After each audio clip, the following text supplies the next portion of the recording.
You turned on. You missed the plane. Hello, everybody. Hello, everyone. I'm, as you heard, Per Ekedahl, and I have the pleasure to be. Sorry about this. That comes next.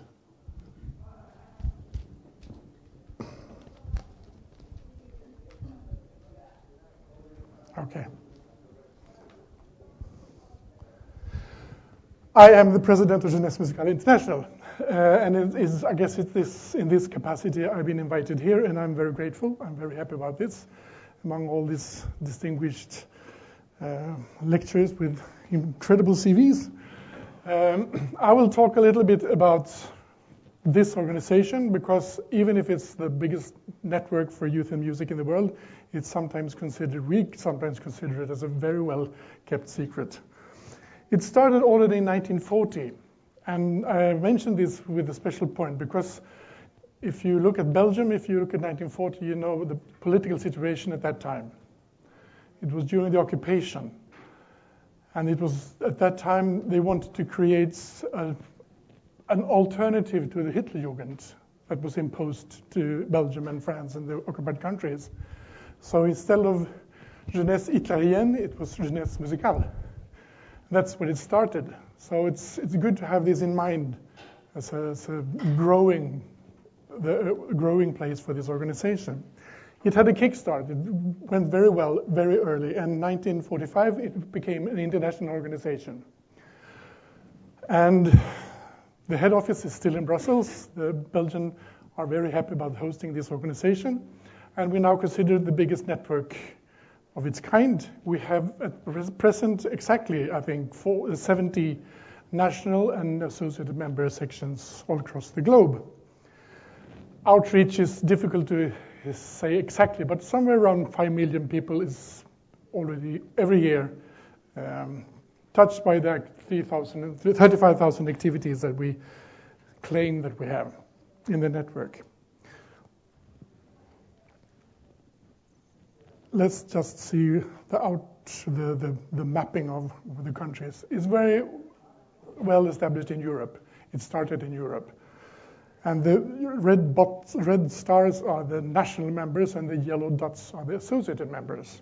So it's quite well established in Europe. It's also a world map.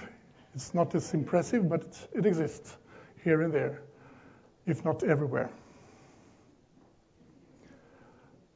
So, I also want to mention the World Meeting Centers, because they also symbolizes the meeting point of young musicians worldwide.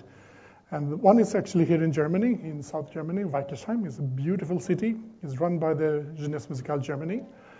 And the other one is an equally beautiful place in Croatia. It's called Groznian, already from the 60s. Fantastic place to be. A lot of young musicians have passed through these venues into amateur or professional careers. Our mission statement is this. And as you see, across all boundaries is really within our core mission. What does this actually mean? Well, of course, to support and help young musicians, but also to provide live music experience for young people in general. And this is actually the biggest activity area in the network. But also we have this idea to overcome the borders. Either it's ethnical, geographical, religious, as we talked about this morning, or any kind of borders we have between people. And more we talk about the capacity that music can empower people in all our activities. That is sort of a cross-cutting issue for us. Of course, there's a lot of stars and yellow dots on the map, and each section and each member has different kind of activities. But I will now today talk mostly about some of the international programs we have. I think it's like 10 international programs and projects, and some of them are more in focus for me now. So, there was already from the beginning a strong tradition to gather young people. It became quite early sort of a little scout movement. People joined in for music camps all over the world. And so this was a this we bear with us as a heritage.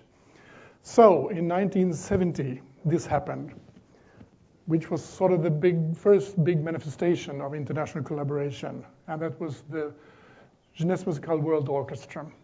It started already, there was some efforts already in the 40s and 50s with Maestro Igor Markiewicz, but formally it started in 1970 in Orford, Canada.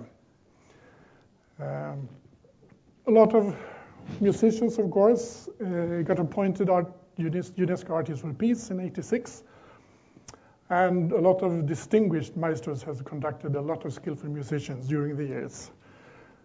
The orchestra still exists, although we are right now reshaping it, actually, because we've had 5 successful years in Spain, but we are now moving back, actually, to Berlin, hopefully starting next year, 2012, in collaboration with the Berlin Film. So, while talking about orchestras, I would like to mention 2 other projects. They are actually national, but I think they're worthwhile. And you heard this morning already talking about this one, or in English, this one, or more known as this one, El Sistema, which is the Venezuelan project. And it's run by Jeunesses Musical Venezuela.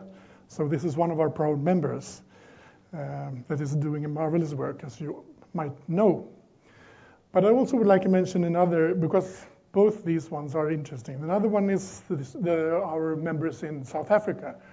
They're called Miyagi. Music is a great investment, which is a funny title, but it's not. It's a good organization. They're doing great work. And in jazz camps, ethnic camps, and orchestra as well. I mean, those kind of projects, it's not geographical borders we're crossing, it's more like ethnical or social or economical or even, color of the skin, as you know. So we are proud of this kind of project that's run everywhere. Now I'm going to make you a break, if you don't mind, and see if I can show you something.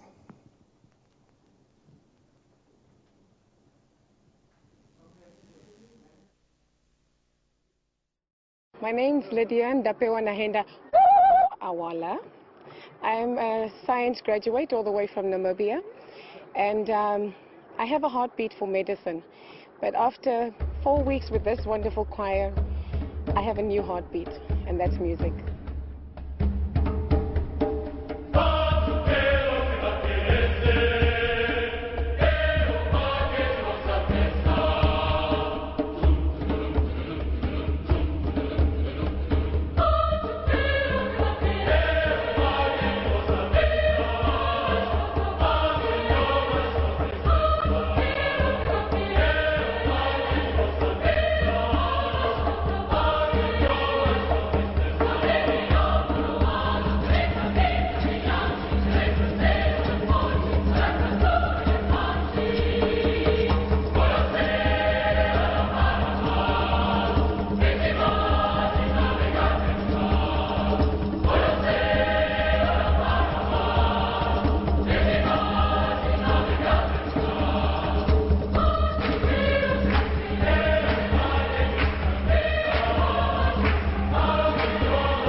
Well, when the orchestra was running quite well, people with the choir business said, well, if there's a world orchestra, why shouldn't there a world choir?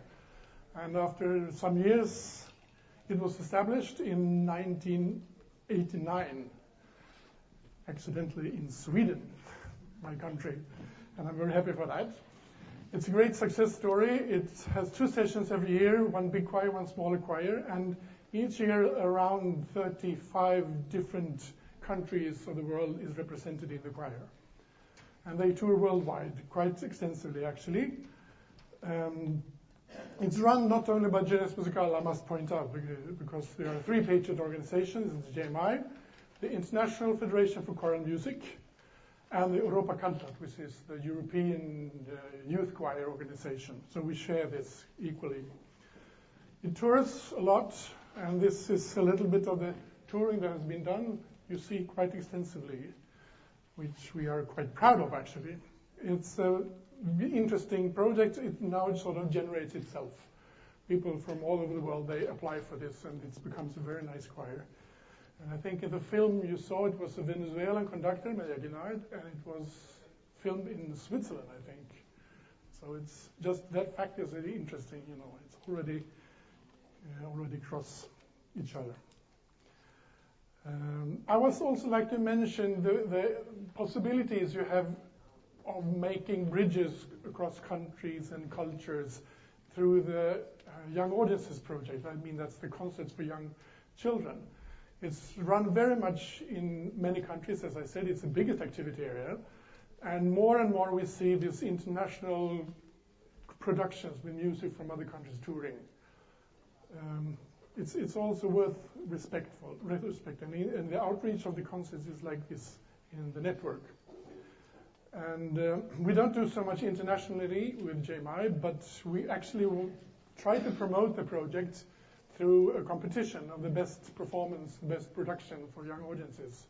It's a biannual thing, and it's also served the ambition to raise the quality of these kind of productions, because it's also needed. So, I also would like to mention something very, very new. It's really in the shaping. The last 1.5, 2 years, thanks to the activities mainly from the Jeunesses of Cyprus, there's been a lot of projects and exchange between, well, Cyprus, you know, is like the divided country, and they've been working very actively to overcome the Greek and the Turk division. And it's been very successful, I must say. So now we are in April, hopefully in April, we are establishing a meeting between young musicians from all over Europe and to the Arabic country. And I mean, this, as we speak, this is a very dynamic area. The thing is, it's supposed to happen now in April. And it was supposed to happen in Cairo, Egypt. We don't know that because of the situation. It might be moved to Jordan. We don't know yet. But the planning is still on, and we got substantial funding for this, which we are very happy for. And there's still possibility, I must say, to make application for this. And the idea of this is really to, I mean, what are we here for? This is hand in the glove, as we say in Sweden, what we're talking about here. And this is really what we are trying to push for in these countries. And if you remember of the world map we have, we are badly represented in this area. So it's a joint ambition we have to do something about this. You should go. It's open to young people, people from NGOs, young musicians, students, young professionals, and organizers. The focus countries are Egypt, Palestine, Jordan, and Tunisia, and EU, because it's an EU-funded project. And it's still possible to apply for this until the 1st of March. And this is the best site for it, actually. It's the Arab Music Academy. Their site is all in Arabic, but if you go further down, you will see the link to this. And there is good information about the event. And we are excited about this, of course. but it's bright new and very, very fresh. So, film time.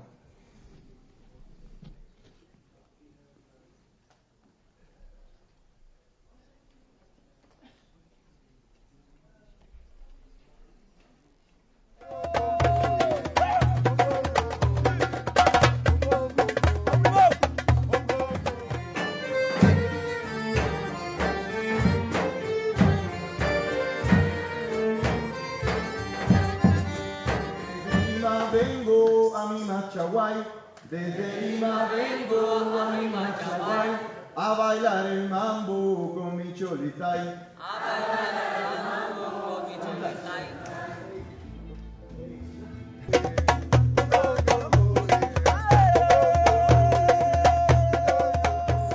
The rhythms, when you look at Africa, they come from Africa, you listen to their rhythm, and it's so different from what you have in the West or even in India from where I come. And you can learn from each other, you can share with each other. And usually I found that people who meet in the ethno, they become like friends forever.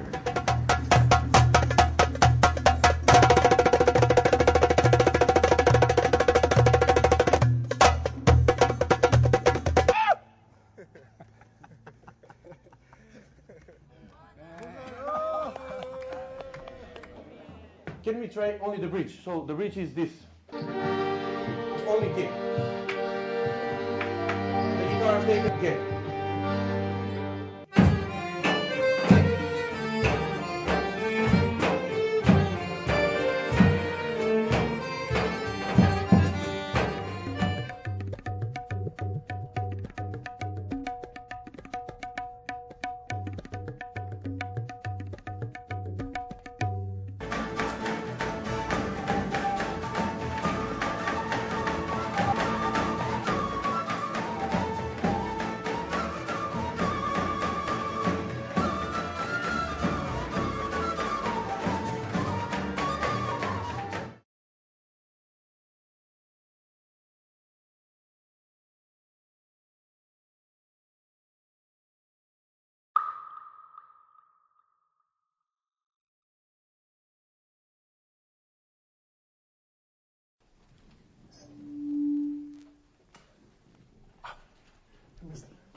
You took away the pling again.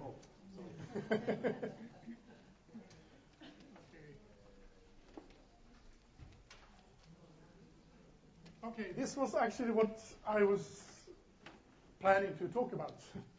So finally we reached the big thing. This is what we call the ethno. And it's the same story. I mean, you have the orchestra musicians, the classical musicians, they have their orchestra. The choir singers, they got their choir. But all the people playing traditional music, ethnic music, folk music, or whatever you call it, they also wanted the international meeting spot. So also in 1989, and it happened to be in Sweden as well, there were some clever people thinking, and you know, they said, why don't we make an international camp connected to a folk music festival? And that's how the ethno started. We call it the ethno. I know in some countries an ethno camp is maybe the perfect expression, but that's what it's called, and it's working quite well. The idea is, however, difficult because the concept of folk music is not the same as a big choir or a big orchestra, because everyone is not normally playing in like 100 people together. But it's a workshop week, and it attracts anyone that plays traditional music from any country. And these clever people, they thought out that let's not make a big orchestra per se, but let's make something that individuals or small groups can participate in. And what they do is a horizontal learning, which is the Colombian egg of this project. Everyone teaches everyone. So you come there from your country with your tradition, your local society, your region, or whatever you call it, because it's not always country here. It's a delicate matter what you call it. And you come there and you're like one of 15 or 10 or 20 countries. And, okay, you teach your music to all the participants in this camp.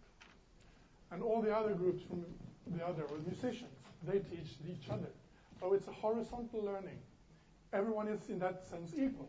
Everyone is carrying the thing into the camp, and everyone gets a lot of things back. Of course, there are musical, tutors there organizing, but it's not top-down teaching, it's horizontal learning. And this has turned out very, very well.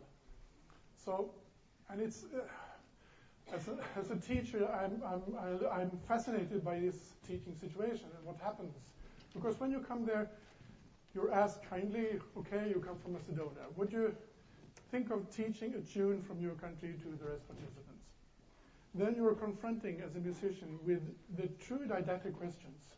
What shall I choose? Why am I here? But I'm here because I'm sharing, and I want to give and take. And how will I do it? And to whom is it doing? It's all the didactic questions you're confronted with in this teaching situation. And further, you know that all the others are in the same position, because tomorrow I'll be attending a workshop with them. So it's a very, very interesting situation these young musicians are coming into. And this is actual pictures. I don't know from where. And evidently, all these ethno workshop weeks, they finalize with a big concert, because it also gives the momentum for the process towards learning something. But this is not the credo. It's just the final of the workshop week. So just get a vision of what can happen. This is 2007. There were people from these countries attending the ethno in Sweden. So, and this is also very interesting, because when we started the ethno, we did very little promotion for it. Scarcely, just little brochures, here and there. But it's really epidemic. It really goes from mouth to mouth, from mouth to ear. So it's quite impressive how this is spread around all the parts of the world. And we have I don't know how many continents here. It's quite well, I think. So now I'm involved in this. I like this. But let's listen to what some of the people say that has been attending. This is Christine Hebel. She's a professional musician and now organizes also ethno. This is what she says. You cannot become a mature musician if you haven't experienced a camp as the ethno. But music and humanism is just amazing and important. Beyond all doubt, music can be a language. We discussed all of this also this morning.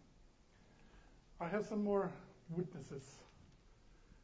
This is Kenobe. He's from Uganda. He's a professional musician. He plays with Jeunesses and all the big stars over the world. He came early to ethno in Sweden, and this is what he says. Dear all, this is a message to his friends in the camp. Music is a food of source. You can read yourself. The ethno moments will always return in our dreams. The tears of joy will flow, etc., etc.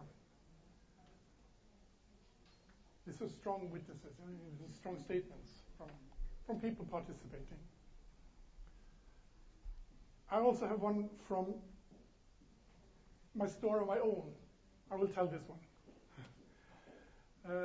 Some 2002, 3, I don't know. They were supposed to come 2 young musicians from Jordan. One of them, a girl and a boy.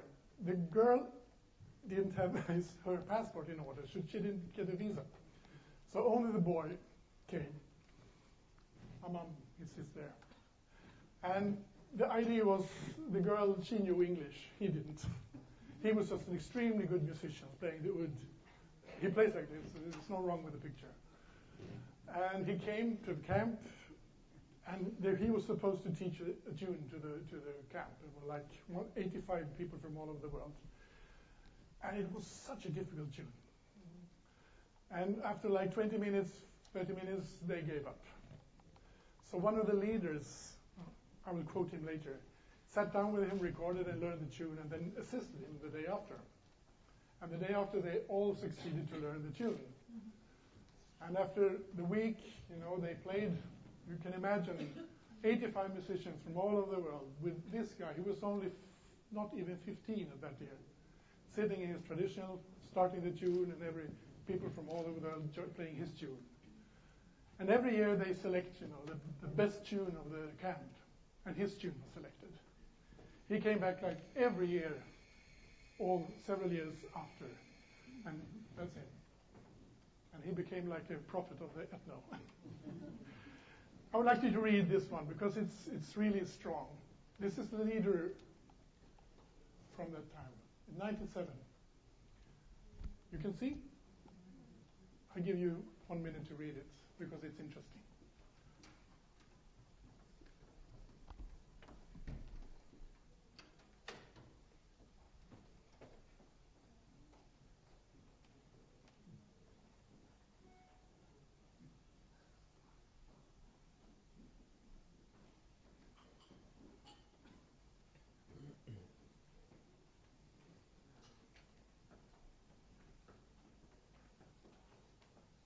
You like it? I cannot read it. I get touched myself. And it's absolutely true, you know. It's absolutely true. I know also when all these guys from the ex-Yugoslavian, you know, every leader was like, oh, what should happen here? And they all just said, well, let's put us in the same room. We speak the same music, we speak the same language, we play the same music, no problem. And they also said, it's not our war. So it's very interesting. Yeah, it's a true story. I said ethno is epidemic. We started in '89 in Sweden. And every musician being there, I think, is genuinely moved. And they cannot accept only being in Sweden. I can understand that. So what happens is that they start ethno here and there. Oh, sorry. I give you the whole map. Now we have same ethno camps in many countries, I think. Oh, you can see. This is the situation right now. So by this concept, we make an impact. It's really spreading. And I'm happy to say we have an ethno in Uganda, which started last year. And it's this Kinoba that I showed you, started and they also became, his organization became associate member with JMI also. It's an impressive map, isn't it? Yeah. So, what's more to say? Well, one other offspring that I'm quite proud of because it was generally my idea from the beginning. We tried to do, I wanted to do something more about the ethno. So we started in Sweden, what we then called ethno on the road, which was the idea to pick some strong, interesting music characters and make a tour production. You know, touring and making more production, to sort of try to catch the energy, the strong human energy you can find in this concept and put it on tour. And this has also been epidemic. So now there is several of these kind of groups formatting themselves, and they do what they call ethno in transit. So it's been in Sweden, in Estonia, Europe, these kind of constellations of ethno musicians making concert tours, which I like, because then you also have another stronger impact. You reach more people and with your message. And I will end with showing you, if you don't mind, a little music from one of these ethno in transit groups. I think it's a concert in Viljan, the Folk Music Festival in Estonia. And I'm sorry, I don't know exactly all the nationalities of all these musicians, but you'll see. I think it speaks for itself. It's not there, sorry. It's this one.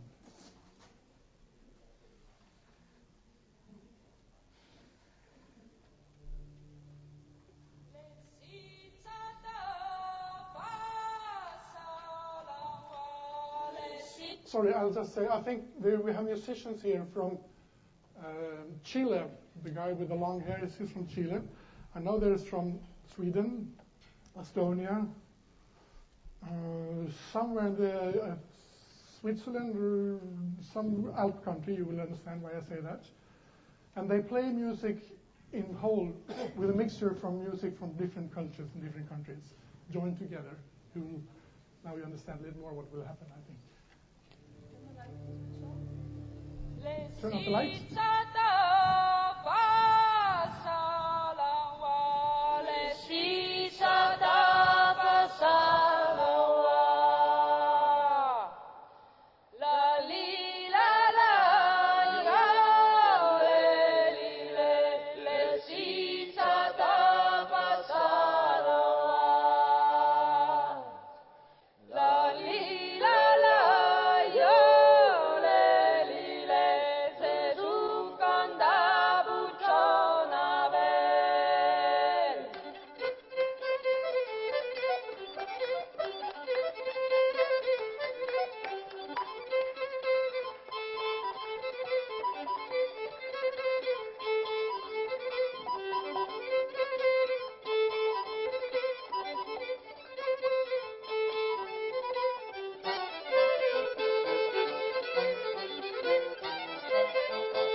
provincia con tu familia, viajero. Verás qué lindo es el río, ese puente cabecero.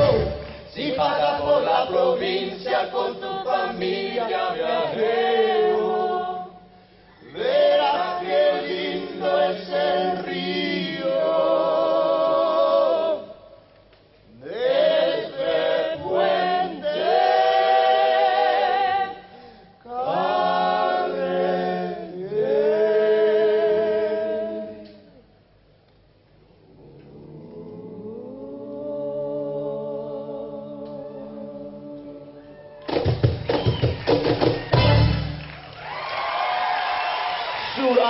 muchas gracias.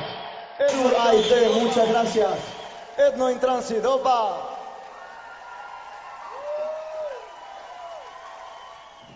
Well, I guess you get a little feeling of the energy that's moving when these ethno camps. And the interesting thing is that all this generates very much from the musicians themselves. They start these productions. They start the new ethno camps. So it's really a movement which we are very grateful for. Here are some links. Everything is, of course, on the JMI page. The World Coaster, ethno, yeah. That's about it. No. Thank you. Thank you.